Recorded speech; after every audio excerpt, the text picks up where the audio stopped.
security. That belief is founded on the relevant Security Council resolutions and the parties' existing agreements. Recent events only reinforce the importance and urgency of implementing the existing framework. On the 7th of October, Israel suffered the worst terrorist attack in its history. Hamas's terrorist attacks and the ensuing conflict in Gaza have resulted in tragic and large-scale loss of life and injury to civilians. Palestinians now face a desperate humanitarian crisis in Gaza. The United Kingdom wants to see an immediate suspension of the fighting in Gaza and then progress towards a sustainable and permanent ceasefire.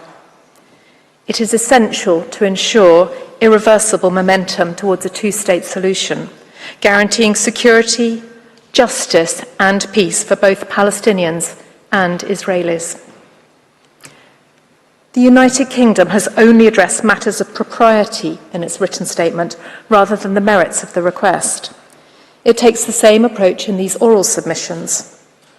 In doing so, the United Kingdom should not be taken to accept any factual allegation or legal proposition advanced by other participants.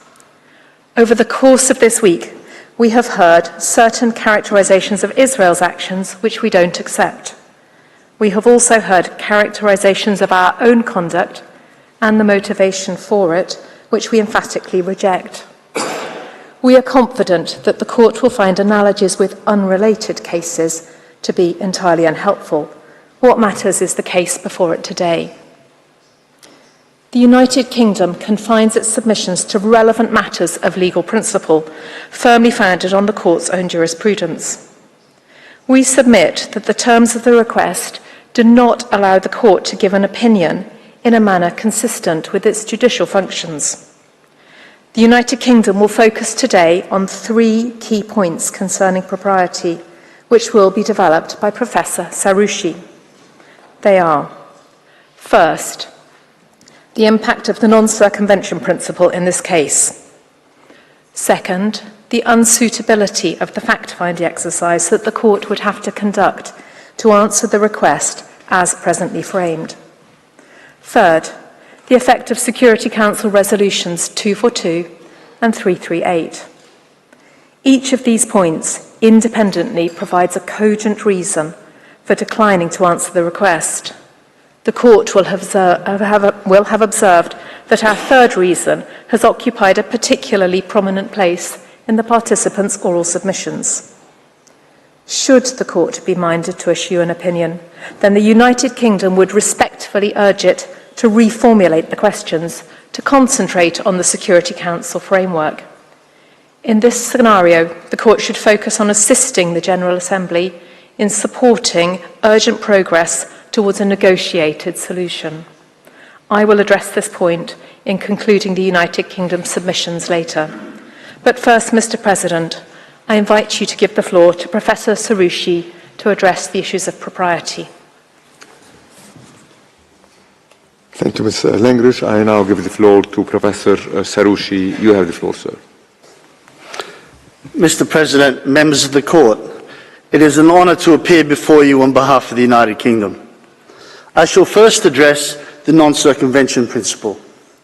The Court's jurisprudence has long recognised the distinction between its advisory and contentious jurisdictions. The Court has held consistently that its advisory jurisdiction cannot be used to undermine the fundamental requirement of state consent. Further, it should not provide a form of judicial recourse for parties, nor should the Court resolve disputes between parties using its advisory jurisdiction. Instead, the Court's advisory function is to offer legal advice to the UN organs requesting the opinion in order to assist them in their activities. Let me be clear. The United Kingdom does not submit that a state whose rights or duties may be affected by an opinion can prevent the Court from giving an opinion. Rather, consistent with the Court's jurisprudence, the United Kingdom's submission is that where a request is, I quote, directly related to the main point of a dispute between two parties, then the court should refrain from giving an opinion.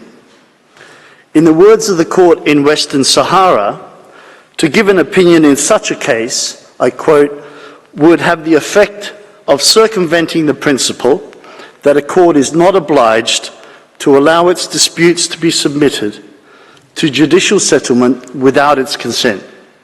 Close quote.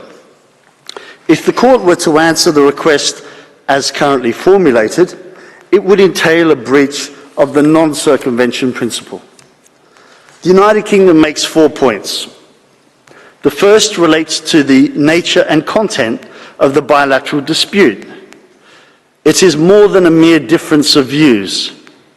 It is a dispute of acute sensitivity. It is long-standing. It concerns the status of Israel's occupation, issues of security, and the conditions under which Israel can and should withdraw from the occupied Palestinian territories. Second, the request engages that core dispute. The General Assembly asks the court to consider, in express terms, and rule on both the legal status of the occupied territories and the legal consequences of that status. The court is also invited to make findings of Israeli responsibility in relation to its policies and practices. This engages key permanent status issues which are at the heart of the Israeli-Palestinian dispute, including on Jerusalem, on settlements, on security arrangements, and on borders. Indeed, a key participant has described the Assembly's request as taking the entire Palestine question to be looked at by the highest court in the globe. The third point concerns the relief requested. The court is asked to determine that Israel's occupation is unlawful and to order that Israel should withdraw immediately from the occupied territories as a result. Over the course of this hearing, the court has repeatedly been requested to order Israel's immediate, unconditional and total withdrawal. This repeated insistence further demonstrates that the court is being asked to decide the main point of the dispute, which several states recognise. Finally, Israel has not consented to the main points of the dispute being resolved by this court.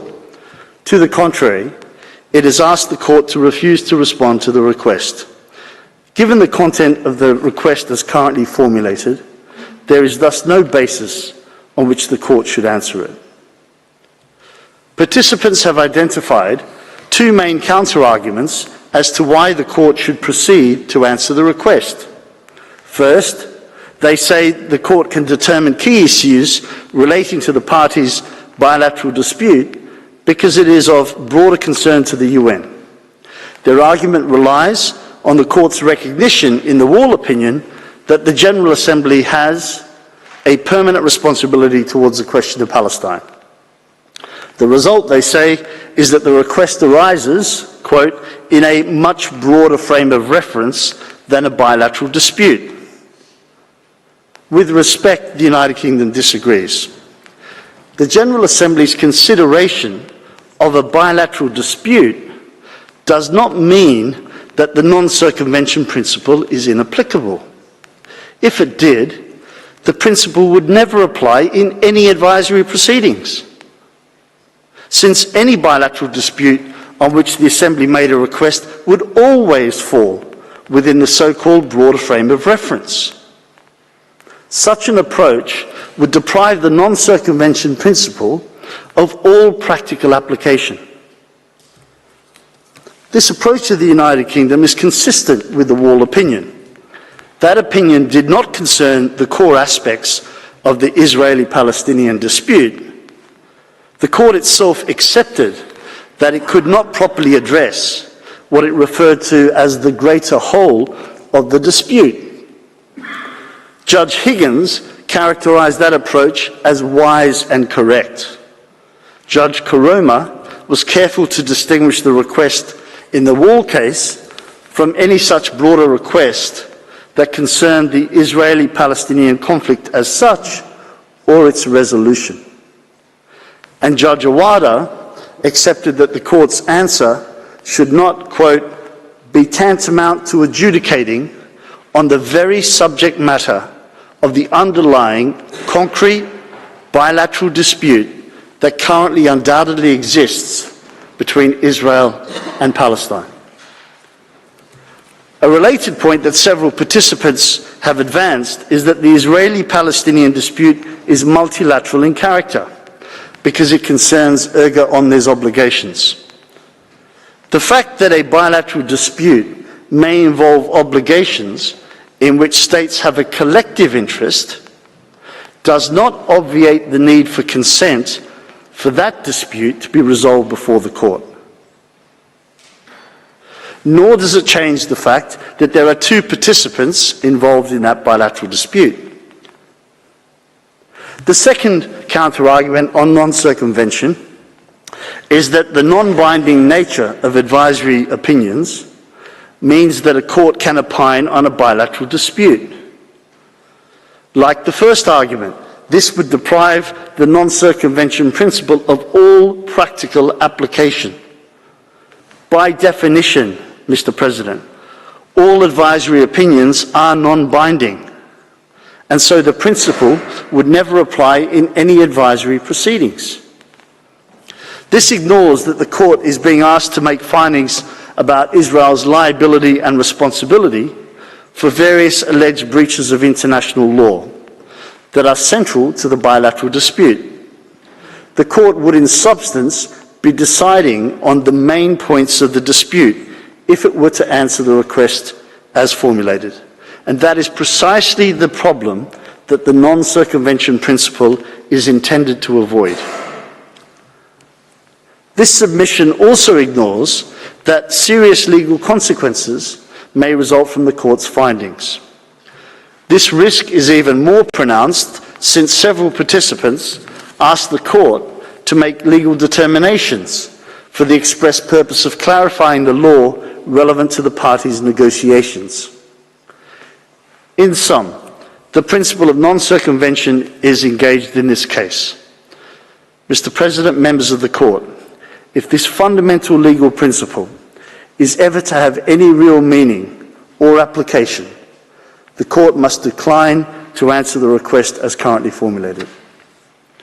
I now turn to the United Kingdom's argument concerning the court's factual inquiry. Let me be clear. The United Kingdom is not questioning the court's competence to make factual findings. The court can, of course, do so, and the United Kingdom does not suggest otherwise. Nor is there any doubt that the information and evidence available to the court is voluminous. Rather, it is the sheer scale and complexity of the factual determinations that would need to be made by the court in these advisory proceedings which is the problem. The United Kingdom is not the only participant to raise this issue. Allow me to highlight a few features of the factual determination process in this case. The request in the present case makes no attempt to set out its factual basis.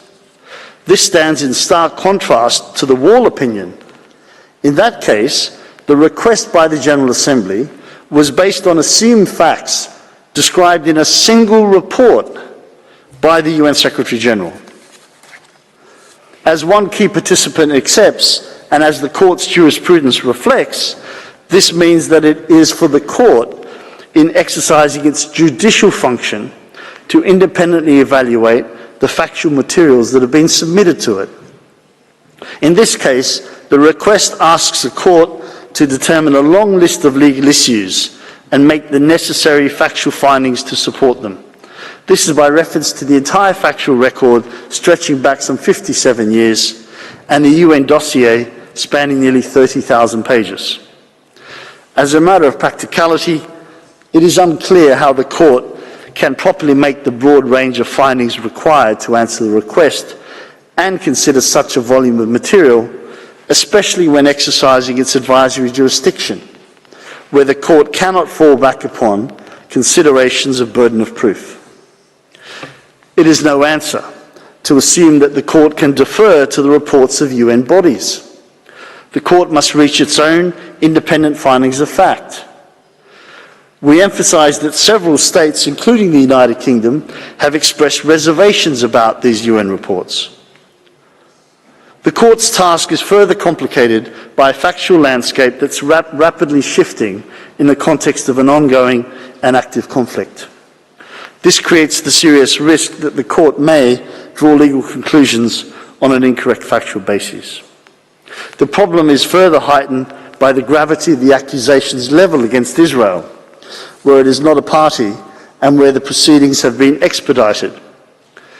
As this court has long recognised, quote, claims against the state involving charges of exceptional gravity must be proved by evidence that is fully conclusive. In sum, the United Kingdom submits that there is a serious risk that the court may undermine its judicial function by giving an advisory opinion in such a context. Mr. President, members of the court, I now turn to the existing framework, the third point, for resolving the parties' dispute and its impact on these proceedings. The court is well aware of the agreed framework for a permanent settlement of the parties' disputes as contained in Security Council Resolutions 242 and 338 and in the parties' interim agreements. The precise terms of Resolution 242 are worth recalling. They identify the two interdependent principles of withdrawal and security, to which the court was referred on Wednesday. To be clear, this resolution does not determine that the occupation is unlawful. The terms of the resolution make this plain. The Security Council and the General Assembly continue to endorse this framework. Most recently, in December 2023, the Council affirmed its unwavering commitment to a two-state solution. Both organs also continue to recognise that a permanent settlement requires a negotiated solution under the auspices of the UN. Many states in these proceedings have emphasised the need for a negotiated solution and the importance of preserving the agreed framework in the context of these proceedings. The United Kingdom shares these views. The parties' agreed framework provides a further basis for declining to answer the request. That framework envisages the negotiation of Israel's withdrawal, not a court decision requiring it. In response to this submission, three main points have been raised by other participants. First, it is said the negotiation process has been stalled for some time. This does not negate the validity of the Security Council framework, nor does it change the reality that a negotiated solution under the UN's auspices is the only possible way in which the conflict will be resolved. It underscores the need to strengthen that process rather than undermine it.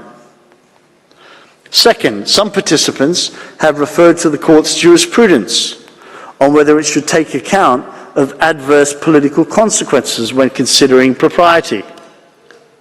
The court's jurisprudence requires there to be an objective basis to assess the relevance of such consequences. In this case, there is an objective basis. It is the established Security Council framework.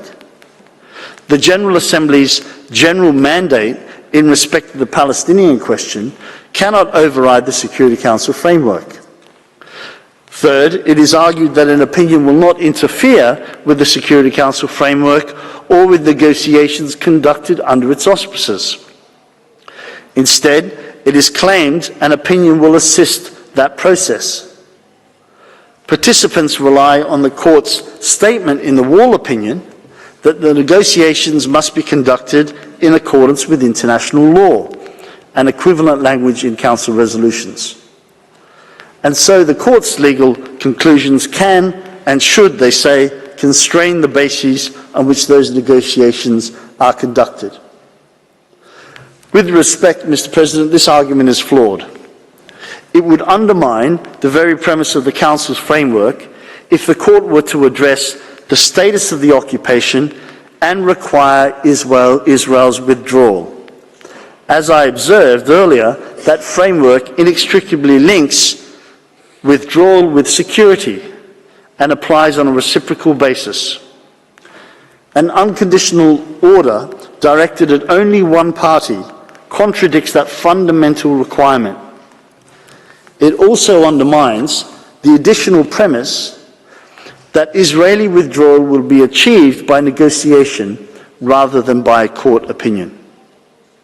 Furthermore, an opinion addressing the parties' obligations would prejudice their negotiating positions and thus contravene the court's injunction in the interpretation of peace treaties and the Western Sahara advisory opinions.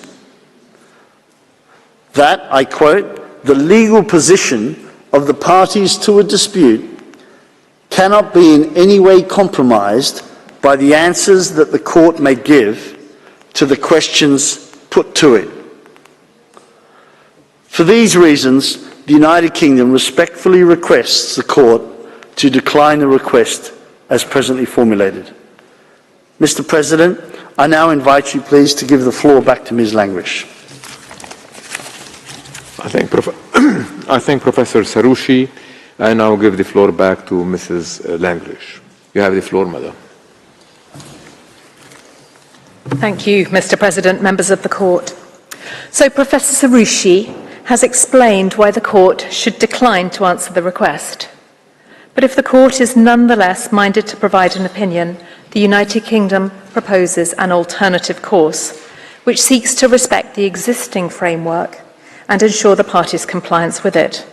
We foreshadowed this approach in our written statement. It is firmly rooted in the court's jurisprudence. Let me start by recalling the court's recognition in the Wall opinion that the resolution of the dispute requires the implementation of Security Council resolutions, in particular resolutions 242 and 338. This, in turn, requires a negotiated solution to the outstanding problems and the establishment of a Palestinian state existing side by side with Israel. Judge Higgins was even more prescriptive. She rightly observed that the resolutions embody key underlying requirements for the resolution of the Israeli-Palestinian dispute, namely that Israel is entitled to exist, to be recognized, and to security, and the Palestinian people are entitled to their territory, to exercise self-determination, and to have their own state. Judge Higgins further recalled that Resolution 1515 of 2003 envisages that these long-standing obligations are to be secured both generally and as to their detail by negotiation. Her view was that the court, and I quote, should have used the latitude available to it in an advisory opinion.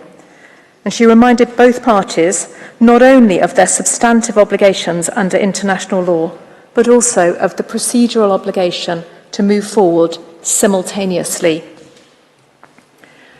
The United Kingdom's position on the principles for the implementation of Resolutions 242 and 338 has long been clear.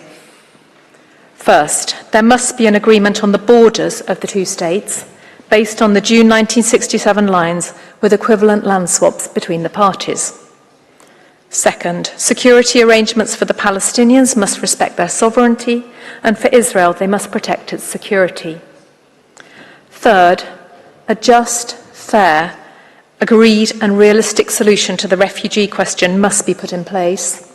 And fourth, the aspirations of both parties for Jerusalem must be fulfilled through negotiations on the status of Jerusalem as the future capital of both states. The United Kingdom agrees with those states that urge the court not to cause prejudice to the existing Security Council framework or to decide any aspect of the parties' bilateral dispute.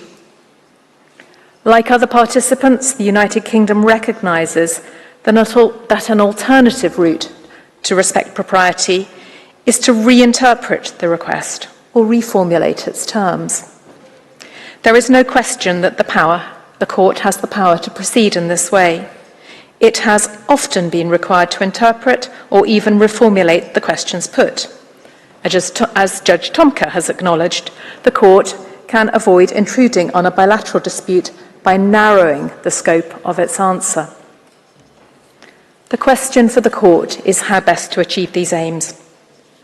We propose that the Court's opinion should focus on endorsing the continued application of the agreed framework with a view to ensuring its urgent implementation. An answer of this kind would respect the 3 propriety limitations that we have identified. It would also assist the General Assembly to discharge its mandate on the Palestinian question, which many participants have emphasised is the object of this request.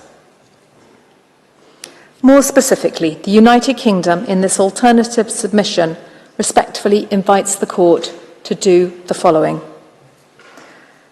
to endorse the continued application of the Security Council framework to both parties and the need for its urgent implementation at the earliest possible opportunity, to recall both parties' obligations to respect the terms of the Council's framework, to recall both parties' agreement not to aggravate their dispute by taking any step to change the status or integrity of the occupied territories until a negotiated solution is agreed.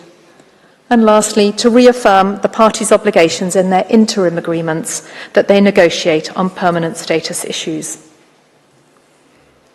In this way, the Court could assist the General Assembly in achieving its stated objective, which is to support urgent progress towards a negotiated solution within the Security Council framework. The United Kingdom reiterates that a negotiated 2-state solution is the only way in which the Israeli-Palestinian conflict will be resolved. Mr. President, honourable members of the Court, thank you for your attention. That concludes the United Kingdom's submissions. I thank the delegation of the United Kingdom for its presentation. I invite the next participating delegation, Slovenia, to address the Court, and I call Mr. Helmut Hartmann to the podium.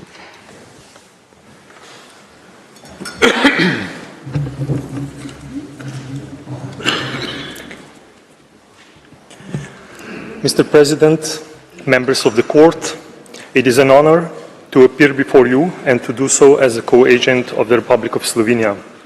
In the name of the Republic, I wish to extend our congratulations to new members of the Court and to you, Mr. President and Madam Vice President, for your elections. Slovenia has the highest respect for this Court and its important mission to ensure respect for international law on which it is the organ. By its Resolution 77-247 of 30 December 2022, the General Assembly has submitted to the scrutiny of the Court legal questions of fundamental importance for the United Nations and for the international community as a whole. The Republic of Slovenia supported the resolution and the request for an advisory opinion. We are convinced that the advisory opinion of the principal judicial organ will assist the General Assembly and all organs of the United Nations in their efforts and activities concerning the situation in Palestine. As it has been reiterated repeatedly, the United Nations has a permanent responsibility towards the question of Palestine until the question is resolved in all its aspects in a satisfactory manner in accordance with international legitimacy.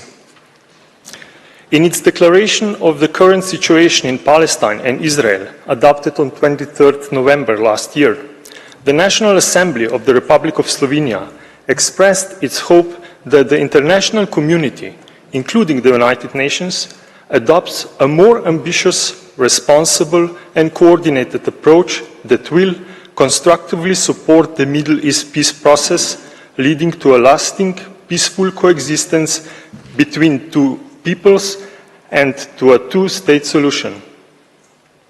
Mr. President, it's hardly need to recall in this great hall of justice that one of the purposes of the United Nations is to bring about by peaceful means and in conformity with the principles of justice and international law adjustment or settlements of international disputes or situations which might lead to a breach of the peace.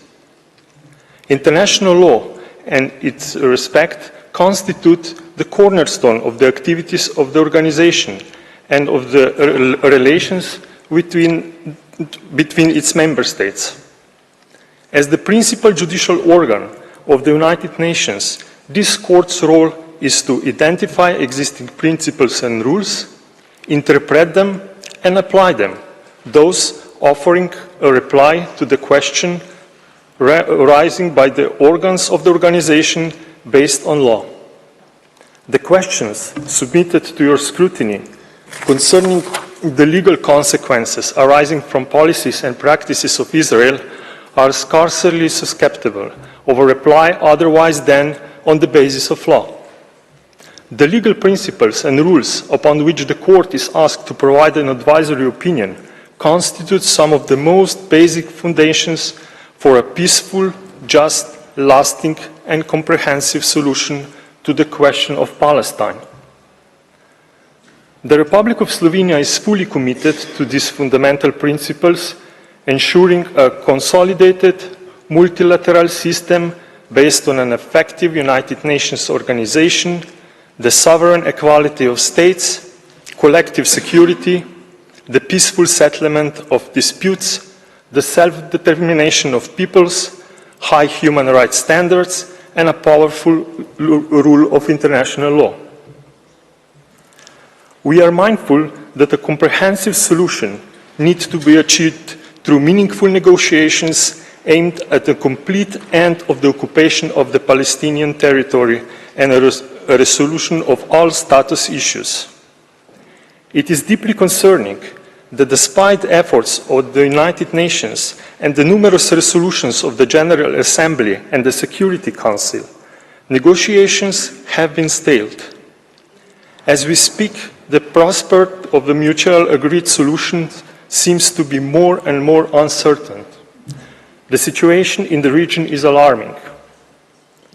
Therefore, more than ever, it is indispensable for the organization and for the international community to take and to encourage all efforts that, with a view to achieving as soon as possible, on the basis of international law, a negotiated solution to the outstanding problems and the establishment of the Palestinian state existing side by side with Israel and its other neighbors, with peace and security for all in the region, as the court emphasized in its 2004 advisory opinion.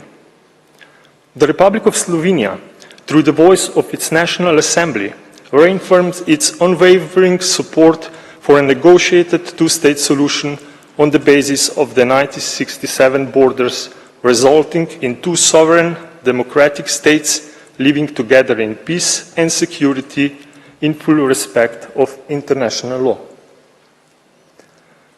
However, Mr. President, the need for negotiations aimed at the mutual agreeable solution or the existence of the framework for such negotiations are not compelling reasons that should lead the court to decline the request for an advisory opinion.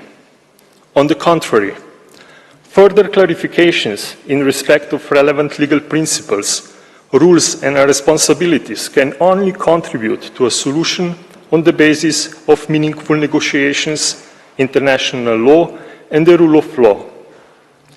The court recalled in 1996 and 2004 that it is, and I quote, aware that no matter what might be its conclusion in any opinion it might give, they would have relevance for the continuing debate on the matter in the General Assembly and would present an additional element in the negotiations on the matter.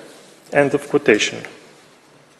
In this regard, the questions asked by the General Assembly are relevant and have a practical effect guiding the United Nations, its member states, and those most directly involved in respect of the legal implications that need to be taken into account for achieving a lasting, comprehensive, and just solution through peaceful means, and particularly through negotiations, is plenty part of the court's judicial function. As a court of law, as a world court, you are entitled to pronounce on legal questions that will and must drive, frame, and facilitate further actions and negotiations aimed at a full and complete settlement of the questions of Palestine. Mr. President, the Republic of Slovenia considers that nothing prevents the court to address the request of the General Assembly in law and in fact. As I have already recalled, the questions are legal ones. The court is asked to opine upon the legal consequences arising from policies and practices of Israel. It is thus for the court to assess whether these policies and practices are in breach of rules and principles of international law, and on this basis clarify the legal consequences of these violations. Moreover, the record before the court and the information publicly available contains sufficient information and evidence enabling the court of properly assessing the questions of fact that are relevant and necessary for answering the legal questions before it. Mr. President, members of the court, I thank you for your attention. Mr. President, may I kindly ask to give the floor to Dr. Daniel, who will continue the presentation of the Republic of Slovenia. I thank Mr. Hartmann. So I now invite Dr. Daniel Müller to the podium. You have the floor, sir. Yes, thanks very much. Mr. President, distinguished members of the court, it's a great privilege for me to appear before you and to do so to assist the Republic of Slovenia. Given the time at my disposal, it's scarcely conceivable to respond to all the aspects of the two questions addressed by the General Assembly in its Resolution 77247, so I'm going to stick to 2 points. First, the relevant rules and principles of international law to respond to the questions posed, and inter alia those relating to the right of the Palestinian people to self-determination. Then, secondly, I'll look at the legal consequences arising from the violations of these rules and principles of international law, inter alia for Israel, but perhaps all for all the other states and for the United Nations. I'll do with these 2 points seriatim. Mr. President, the right of the Palestinian people of self-determination, specifically mentioned in the first question posed by the General Assembly, is not open to dispute. Your court has already underscored in your advisory opinion of 2004 that the existence of a Palestinian people is no longer an issue, and that among the legitimate rights of the Palestinian people is that of self-determination. A people's right to self-determination is not just some random right. Indeed, as of 1945, the importance of this right has justified its inclusion in the Charter among the objectives of the organisation and side by side with the principle of the equal rights of peoples. The General Assembly subsequently confirmed in 1960 that, I quote, all peoples have the right to self-determination and that the subjection of peoples to alien subjugation, domination and exploitation constitutes a denial of fundamental human rights, is contrary to the Charter of the United Nations and is an impediment to the promotion of world peace and cooperation. The 2 covenants that Israel signed as of 1966 and to which it's a party since 1992 also reaffirm that all peoples have the right of self-determination and thus may freely determine their political status and freely pursue their economic, social and cultural development. So the right of peoples, of all peoples, to self-determination is not only one of the essential principles of contemporary international law, it is also a fundamental human right having a broad scope of application. Your court has recognized that the obligations arising from this essential right are erga omnes obligations. Now, as the co-agent has recalled, the Republic of Slovenia is particularly committed to this right. The people of Slovenia were able to exercise it in circumstances which the court will know well, in order to freely establish its own sovereign and independent state. Given its history, the Republic of Slovenia is persuaded that the right to self-determination is an essential and indispensable pillar of the international legal order. More recently, Slovenia has supported the incorporation by the International Law Commission of a non-exhaustive list of peremptory norms in its draft conclusions of 2022, and this list includes, as you well know, the right to self-determination. Now, to this day, the Palestinian people has been unable to fully exercise its inalienable right to self-determination. Indeed, Israel, the occupying power for many decades, is actively preventing the full realization of the Palestinians' right to self-determination in compliance with the guarantees and principles of international law. The occupation of Palestinian territory, its colonization and its fragmentation constitute not only a flagrant violation of the prohibition of the acquisition of territory by force, but also is a considerable impediment to the realization of a free and independent Palestinian state. The court recalled quite rightly that the peoples of non-self-governing territories are entitled to exercise their right to self-determination in relation to their territory as a whole, the integrity of which must be respected by the administering power.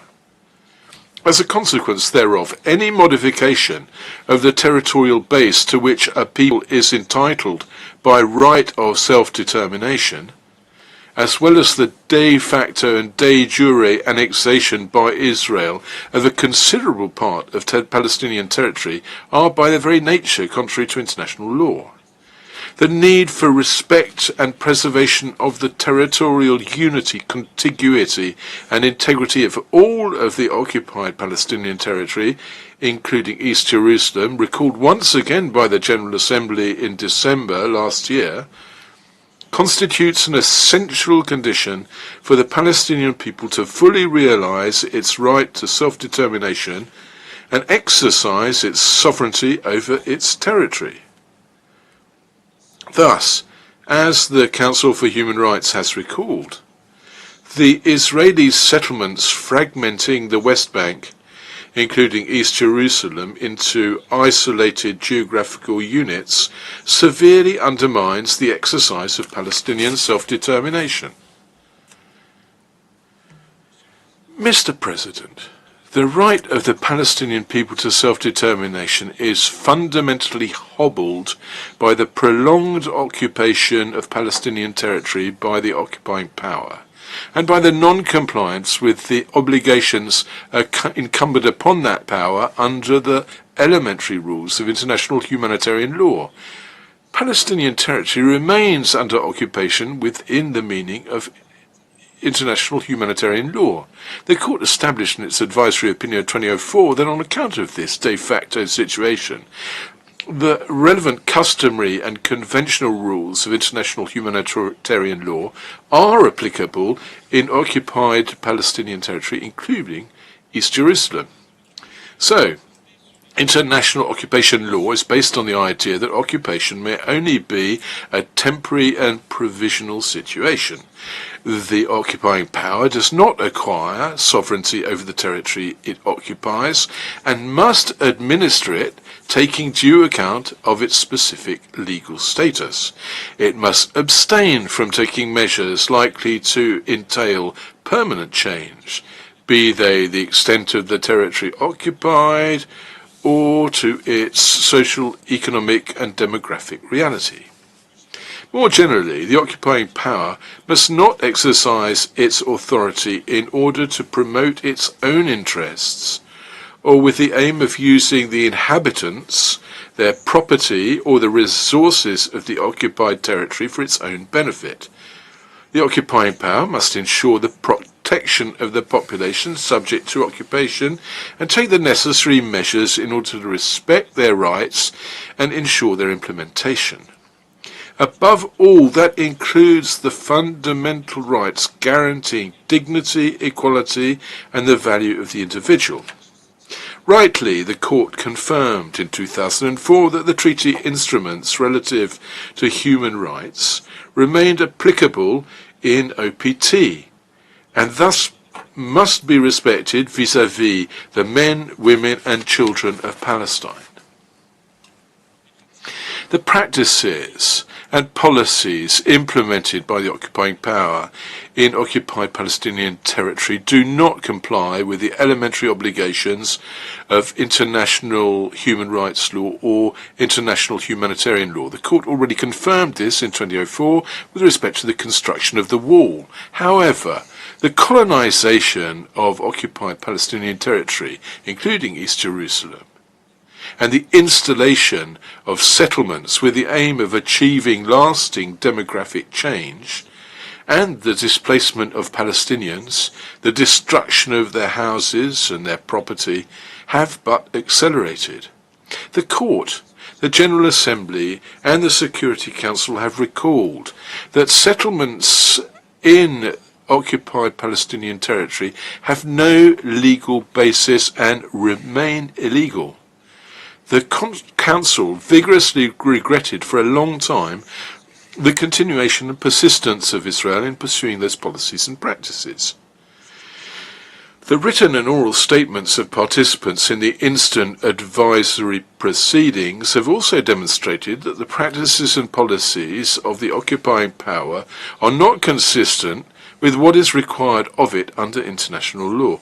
All these violations of international law arising from the prolonged occupation compromises the effective exercise by the Palestinian people for its right to self-determination and the achievement of a two-state solution, to which the Republic of Slovenia remains profoundly committed. Distinguished members of the Court, every internationally wrongful act of a state entails the international responsibility of that state. That key provision of the Articles on State Responsibility for Internationally Wrongful Acts contains in itself a part, an important part indeed, of the answer to the question of the legal consequences of the policies and practices which are before you. Israel has engaged its international responsibility.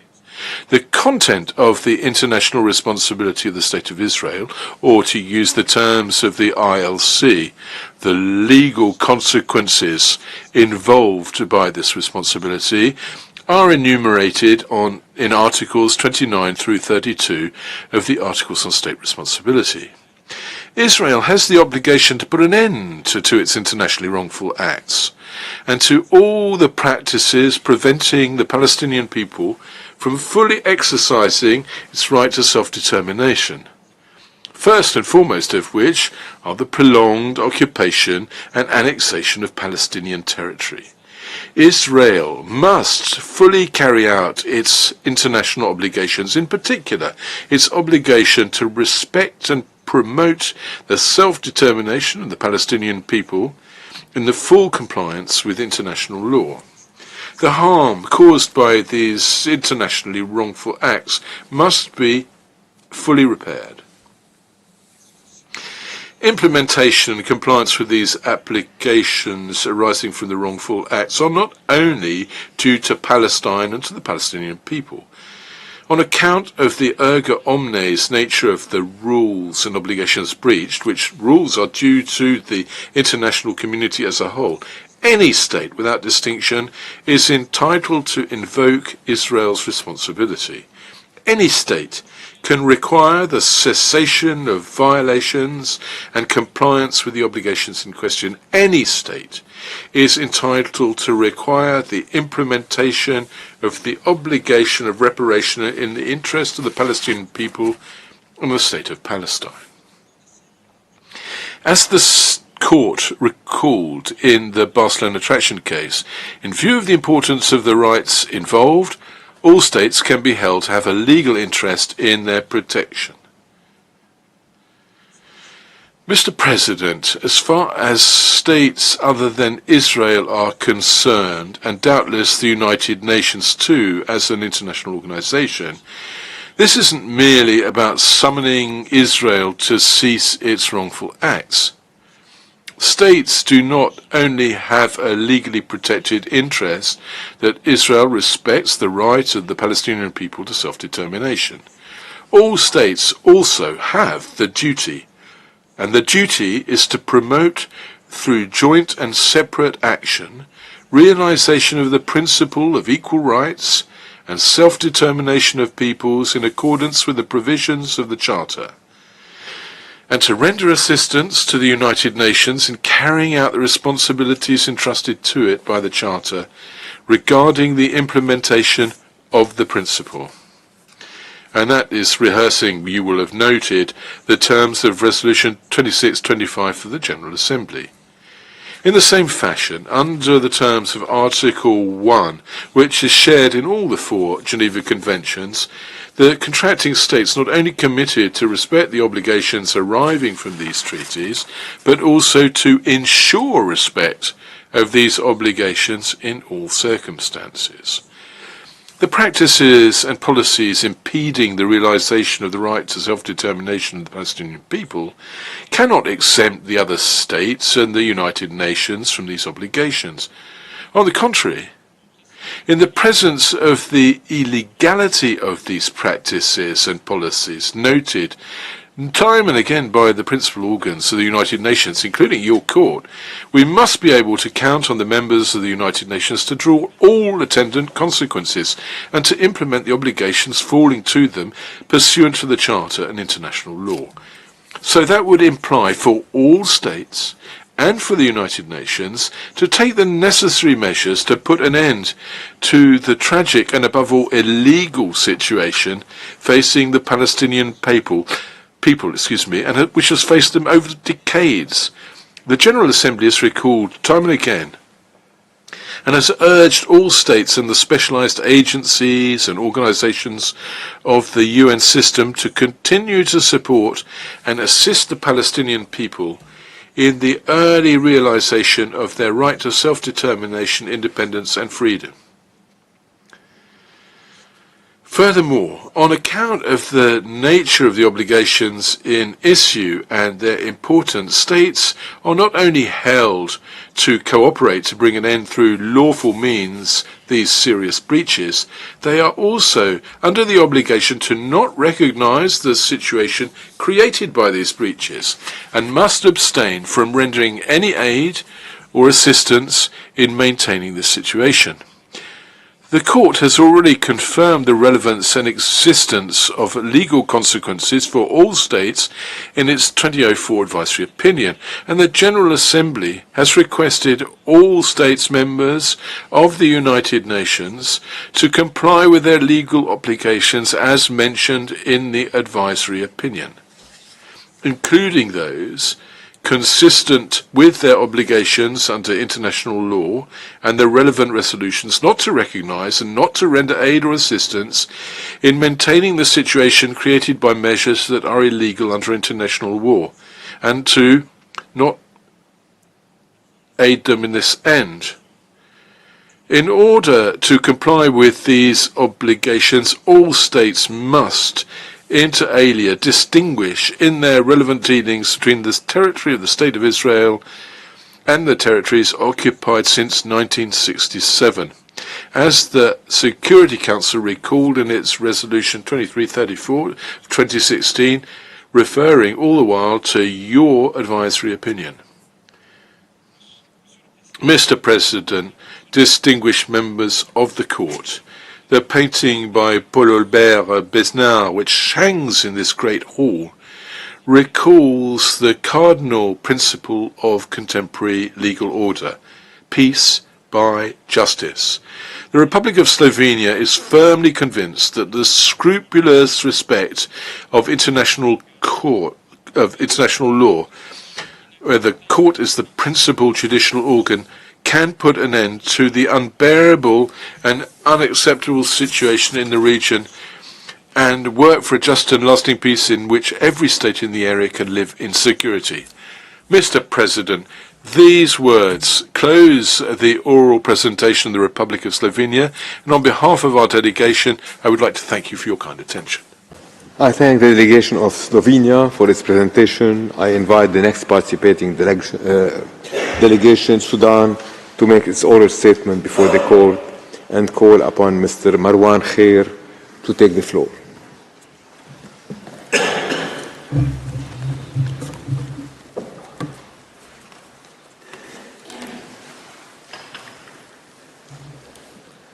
Mr. President,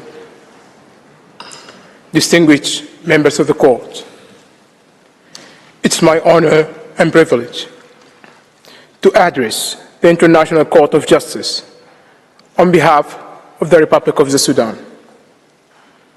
I express gratitude to this court for extending the opportunity for my country's participation in these advisory proceedings on the legal consequences arising from the policies and practices of Israel in the occupied Palestinian territory, including East Jerusalem.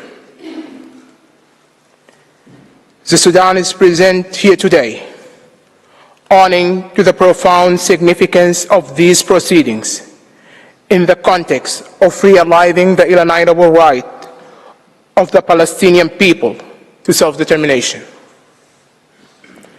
This matter has persisted on the United Nations agenda for several decades.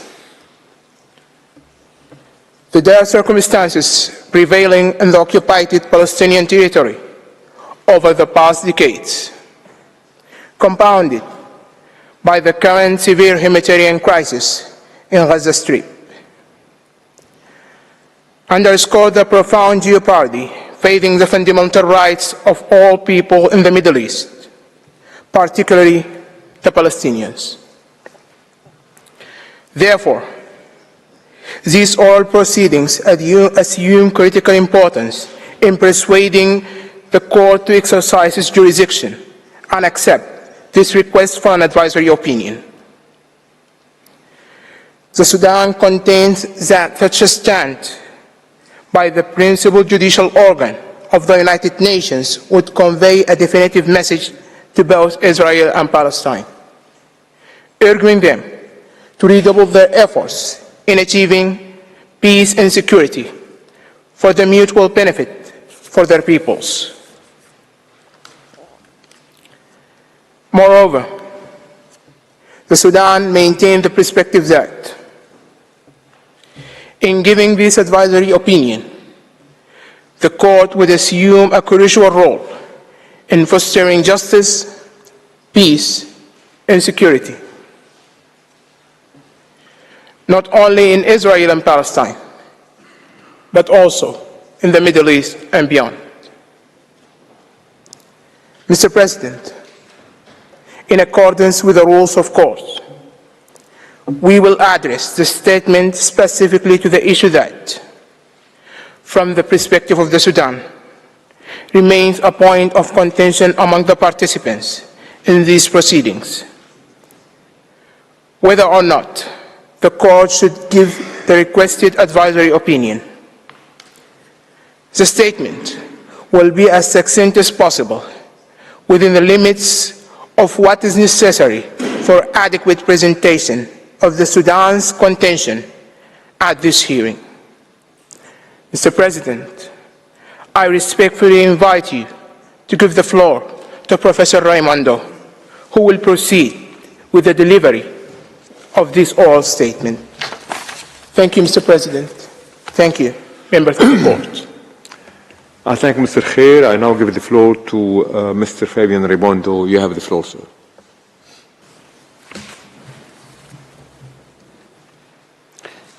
Mr. President, distinguished members of the court, it is my privilege and pleasure to stand before the International Court of Justice today to address the issues of jurisdiction and admissibility of this request for an advisory opinion. The articulation of objections to the admissibility of a request for an advisory opinion from the General Assembly is not an uncommon occurrence in proceedings before this court. Nevertheless, the court has consistently dismissed such objections. In the subsequent discussion, I shall initially recall the consistent jurisprudence of this court on the issues of jurisdiction and admissibility. It is within this body of jurisprudence that the court can find the resolution to the objections raised concerning the admissibility of the current request for an advisory opinion. As pointed out by this court in the Chagos advisory opinion, I quote,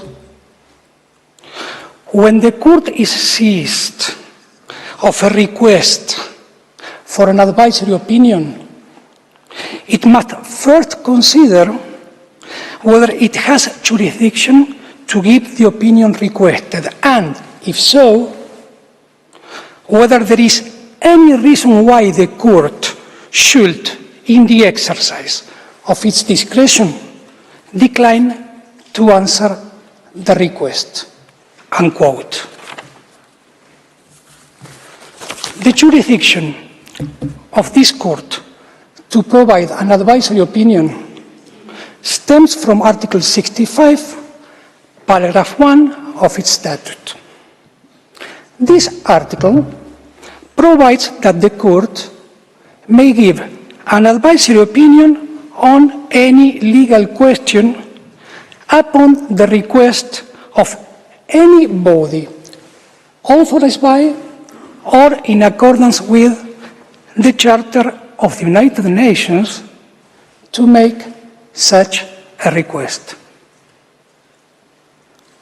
The General Assembly has the authority to request an advisory opinion according to Article 96, paragraph 1 of the Charter of the United Nations, and this article stipulates that the General Assembly has the power to ask the International Court of Justice to provide an advisory opinion on any legal question.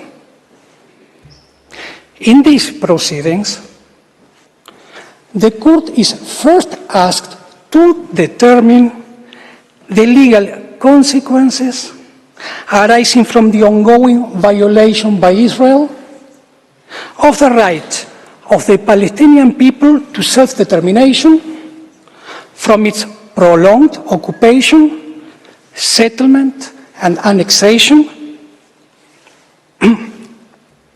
of the Palestinian territory occupied since 1967, including measures aimed at altering the demographic composition, character, and status of the Holy City of Jerusalem, and from its adoption of related discriminatory legislation and measures. Next, the court is asked how said policies and practices affect the legal status of the occupation and what legal consequences ensue for all states and the United Nations from this status. Mr. President, members of the court, it is evident that these questions concern the legal consequences of violations of international law that have been recognized as such by the Security Council and the General Assembly, among other United Nations organs and bodies, as well as to the legal status of the occupation in view of those violations and the legal consequences of its illegality. The General Assembly requests the Court to answer these questions in accordance with, inter alia, the rules and principles of international law, international humanitarian law, and international human rights law. For these reasons, the Sudan believes that the request has been made in accordance with the Charter and that the questions submitted to the Court are legal in character. I shall now proceed to the issue of the admissibility of the request. As recalled by the Court in the Chagos advisory opinion, I quote, "The fact that the Court has jurisdiction does not mean, however, that it is obliged to exercise it," unquote. According to consistent jurisprudence of this Court, the discretion whether or not to respond to a request for an advisory opinion exists to safeguard the judicial function of the Court as the principal judicial organ of the United Nations. However, the Court is aware that its reply to a request, I quote, represents its participation in the organization and, in principle, should not be reviewed, end of quote. It is an established jurisprudential principle that this Court may decline to respond to a request for an advisory opinion falling within its jurisdiction only in the presence of compelling reasons. The pertinent query at hand is whether there exists any compelling reason for this Court to decline to respond to the request referred by the General Assembly. Some participants in these proceedings have indeed alleged the existence of such reasons. The grounds most frequently invoked in these proceedings include, firstly, the contention that providing the opinion would prejudice the negotiation process between the parties involved in the underlying dispute.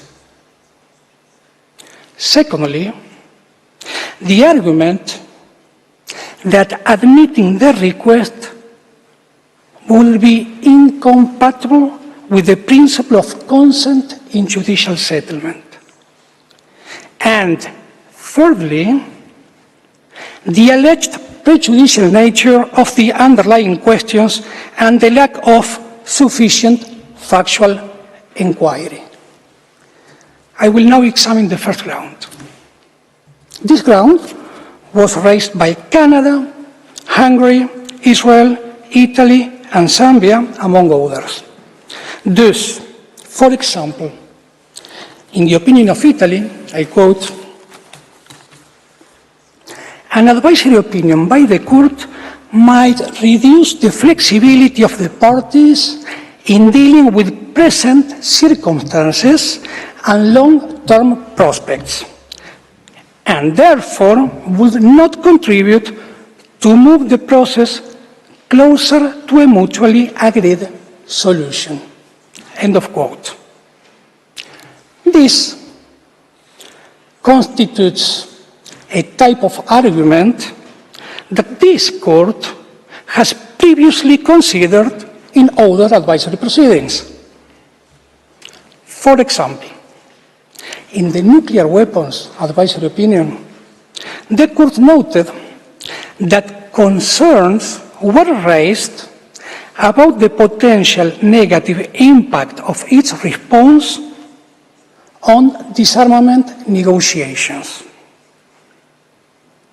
The Court acknowledged that regardless of its conclusions, they would introduce an additional aspect to the negotiations.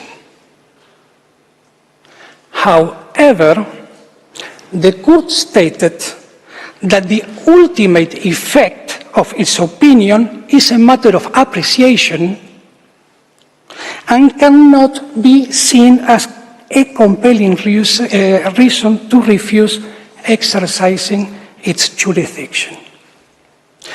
This jurisprudential principle was confirmed by this Court in the advisory opinion on the wall.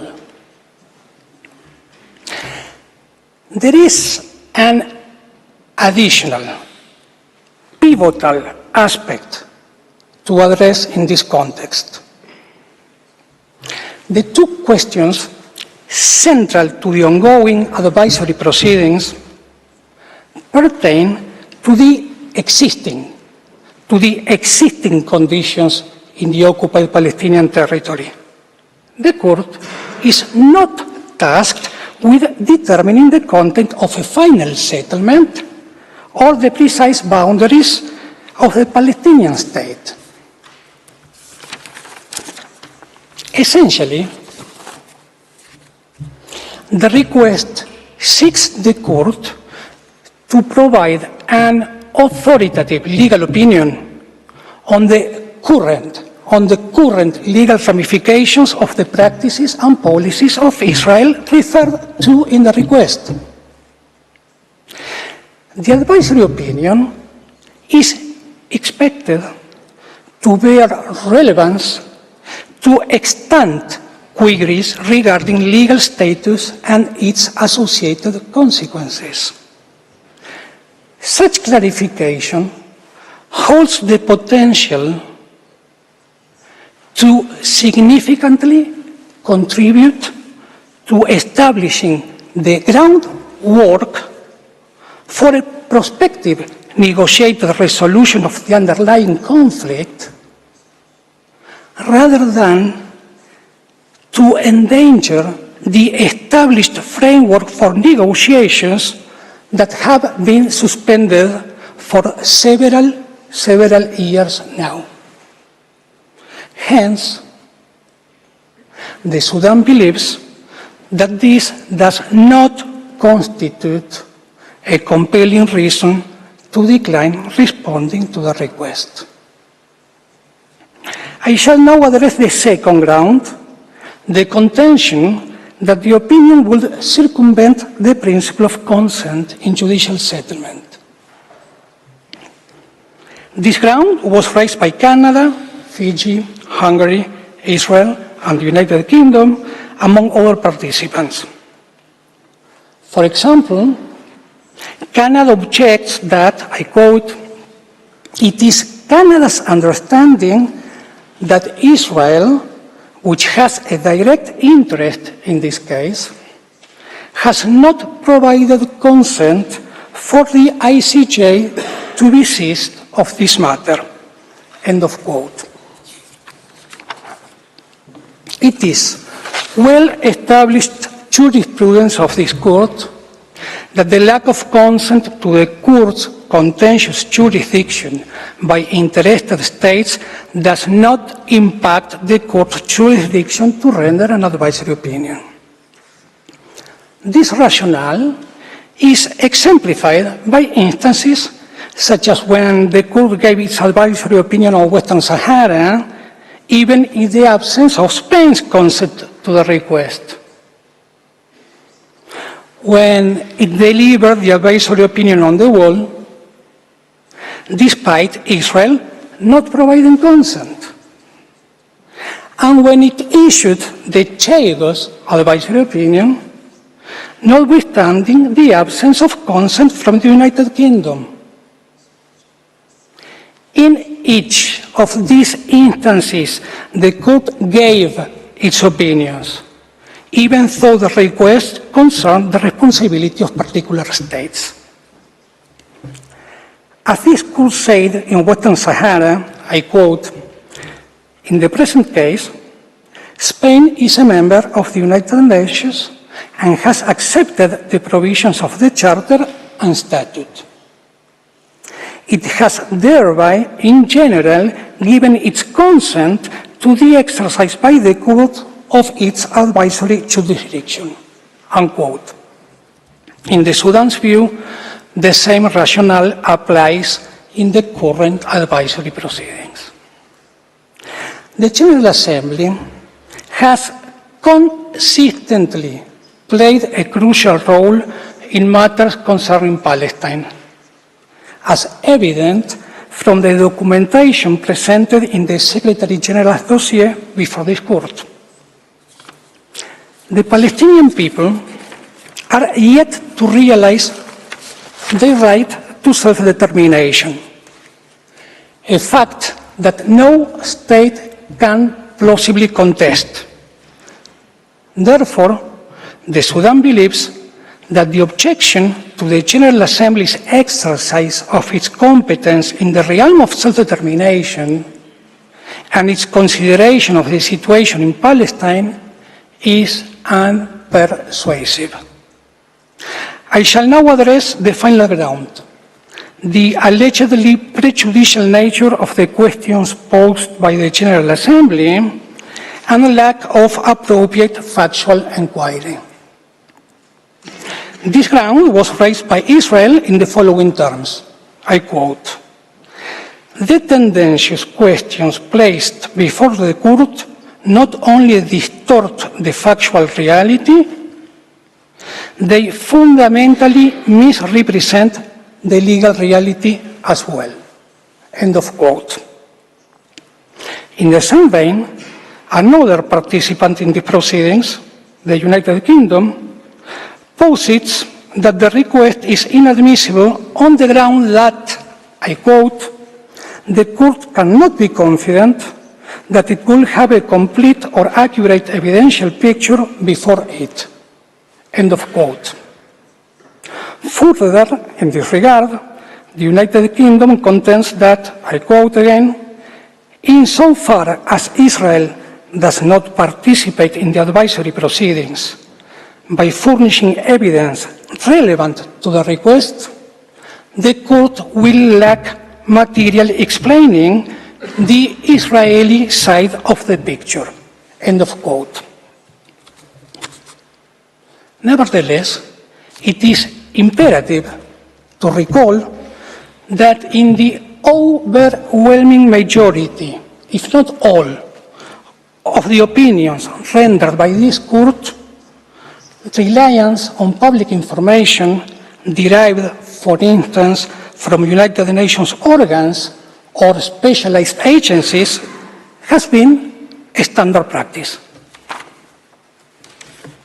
In Part 2 of the dossier of materials before this court, there are many reports of competent United Nations bodies, such as the Special Rapporteur on the Situation of Human Rights in the OPT, the High Commissioner for Human Rights, and several human rights treaty bodies. Hence, in the Sudan's view, all these reports provide the court with sufficient information on the facts before it to give the requested opinion. Mr. President, members of the court, I express my gratitude for your attentive consideration, and I respectfully invite you to request Mr. Khair to deliver the concluding remarks of the oral statement on behalf of the Sudan. I thank Mr. Raimondo. I now give the floor back to Mr. Khair. You have the floor, sir.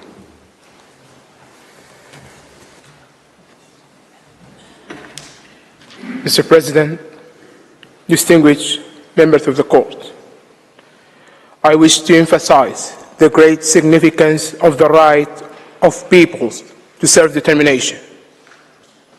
in advisory proceedings conducted before this court, wherein the exercise of this right was a pivotal concern.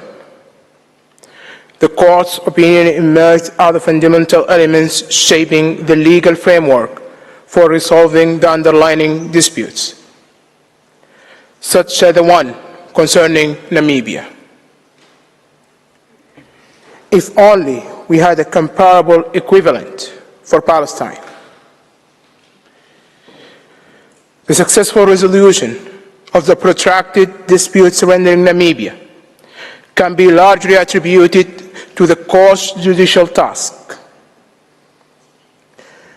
It's respectfully suggested that you should persist in fulfilling that role in the present advisory proceedings.